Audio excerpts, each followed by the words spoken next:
নারী প্রার্থী মনোনয়নের ক্ষেত্রে জুলাই সনদের প্রস্তাব মেলেনি বিএনপি, জামায়াত সহ বেশিরভাগ রাজনৈতিক দল। জামায়াতে ইসলামী একটি আসনেও নারী প্রার্থী দেয়নি। বিএনপি 10 জন দিলেও তা সনদের প্রস্তাবিত 5% কম। সব মিলিয়ে বৈধ 1842 জন প্রার্থীর মধ্যে নারী মাত্র 65 জন। বিশেষজ্ঞরা বলছেন, রাজনৈতিক দলগুলোর ভেতরে নারী নেতৃত্ব মেনে নেওয়ার ক্ষেত্রে অনীহা রয়েছে। এজন্যই নারী প্রার্থীর সংখ্যা এত কম। শুরুতেই জুলাই সনদের প্রস্তাব ব্যর্থ হওয়ায় হতাশ ঐকমত্য কমিশনের সদস্য বদিউল আলম মজুমদার। লাভলি বিথের রিপোর্ট। বিজলি কেবলসের স্কিন কোটেড ইনসুলেশন আগুন প্রতিরোধী। বিজলি কেবলস, নিরাপদ আজীবন। জুলাই গণ অভ্যুত্থানে সামনে থেকে নেতৃত্ব দিয়েছেন নারীরা। রাজপথে বুলেটের সামনে থেকে সব বাধা ভেঙে ছড়িয়ে দিয়েছিল আন্দোলনের বার্তা। সব ধরনের বৈষম্যের বিরুদ্ধে ছিল তাদের অবস্থান। সেই আকাঙ্ক্ষায় জুলাই সনদ স্বাক্ষরের আগে সংসদে নারী প্রতিনিধিত্ব বাড়াতে আসন 50 থেকে 100 করার প্রস্তাব ছিল ঐকমত্য কমিশনের। বড় দুই দল সহ বেশিরভাগ দল আসন বৃদ্ধিতে একমত হলেও সরাসরি নির্বাচনে রাজি হয়নি। শেষ পর্যন্ত বিএনপি প্রস্তাব করে ত্রয়োদশ সংসদ নির্বাচনে দলগুলো 5% নারী প্রার্থী দিবে। এতে ইসলামপন্থী দলগুলোর অনীহা থাকলেও দ্বিমত রেখেই শেষ পর্যন্ত ঐকমত্য হয় দলগুলোয়। কিন্তু বাস্তবায়নের সময় একটি দলও মানেনি জুলাই সনদ। যাচাই বাছাইয়ে 1842 জনের মনোনয়নপত্র বৈধ হয়। এর মধ্যে নারী প্রার্থী মাত্র 65 জন। জামায়াতে ইসলামী একটি আসনেও নারী প্রার্থী দেয়নি। তাদের সমমনা সহ নিবন্ধিত 30টি দলের একই অবস্থা।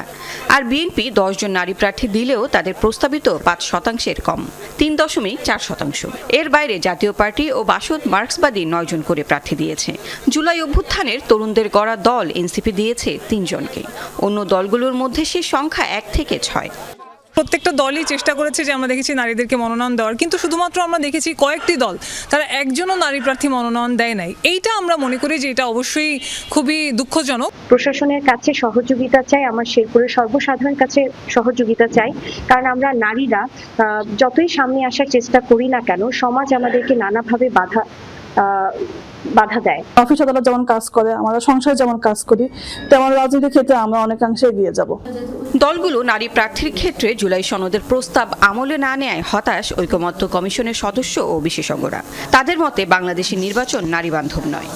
অতীতে বরং অনেক পুরনো দিনে কিন্তু এর চাইতে বেশি নারীকে মনোনয়ন দেওয়া হয়েছে সংসদে। অনেক নারী আছে যারা মাঠে থাকে, আন্দোলনে থাকে, কিন্তু ঠিক তাদের আমরা সংসদে ওই মুখগুলো আর পাই না। নিরুৎসাহিত করে দেখা যায় পলিটিক্যাল পার্টিগুলো। আমার দৃষ্টিতে ঠিক যে জায়গাটা, যে দল দুর্বল, যেখানে জিতে আসার সম্ভাবনা খুব কম, সেই জায়গাটা একটা নারীকে হয়তো মনোনয়ন দিয়ে দেয়। তো এটা দুঃখজনক এবং এটা কোনোভাবে গ্রহণযোগ্য নয়। ভোটাররা রাজনৈতিক দলকে জিজ্ঞেস করা উচিত তারা কেন গিয়ে দূরে রাখতো।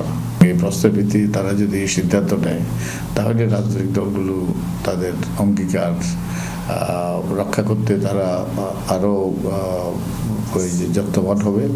প্রশ্ন উঠেছে, রাজনৈতিক সদিচ্ছা ছাড়া কি আদৌ এগোবে নারী নেতৃত্ব? লড়াইটা যে কঠিন সেটাই আবারও স্পষ্ট। লাভলি বিথি, যমুনা নিউজ, ঢাকা।